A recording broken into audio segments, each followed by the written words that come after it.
20 de abril, ressurreição. Lembre-se de Jesus Cristo, ressuscitado dentre os mortos, descendente de Davi, segundo o meu evangelho. Segundo Timóteo capítulo 2, versículo 8. A ressurreição de Jesus era o maior argumento para os primeiros cristãos que procuravam mostrar que ele era sim o rei messiânico prometido por Deus. Se Cristo não ressuscitou, escreveu São Paulo, é vã a fé que vocês têm. Isso está em 1 Coríntios capítulo 15, verso 17. Embora sejamos salvos pela morte de Cristo na cruz, a ressurreição é o que garante a sua eficácia. Se com a boca você confessar Jesus como Senhor e em seu coração crer que Deus o ressuscitou dentre os mortos, você será salvo. Romanos capítulo 10, verso 9. Mas em que sentido a sua ressurreição era o principal argumento de que ele era o Messias? Primeiramente, por um motivo bíblico.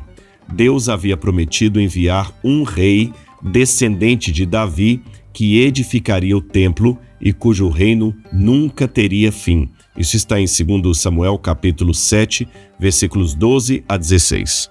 Salomão cumpriu a primeira parte dessa profecia, mas, uma vez que Salomão e seus descendentes também morreram, como ficaria a promessa de que o trono de Davi não teria um fim? Um rei poderia reinar para sempre se estivesse morto? É claro que não.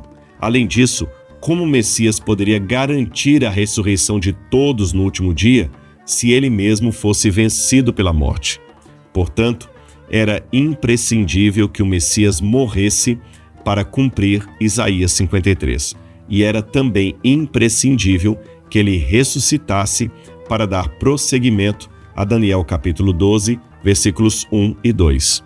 Assim, embora a ressurreição seja um tema raro nos manuscritos do Mar Morto, ela aparece em textos-chave, como aquele que foi encontrado na quarta caverna, que diz assim: os céus e a terra ouvirão seu Messias, e ninguém neles se desviará dos mandamentos dos santos, e o Senhor realizará coisas gloriosas como nunca.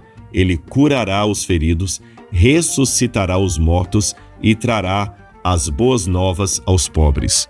No mundo pagão, também havia expectativa quanto à vinda de um rei salvador. O imperador Augusto, por exemplo, afirmava ser o Filho de Deus, o escolhido para governar com autoridade divina. O seu nascimento foi até chamado de Evangelho pelos biógrafos romanos da época. O problema era que todos estes pretendentes messiânicos provaram ser falsos no dia em que morreram.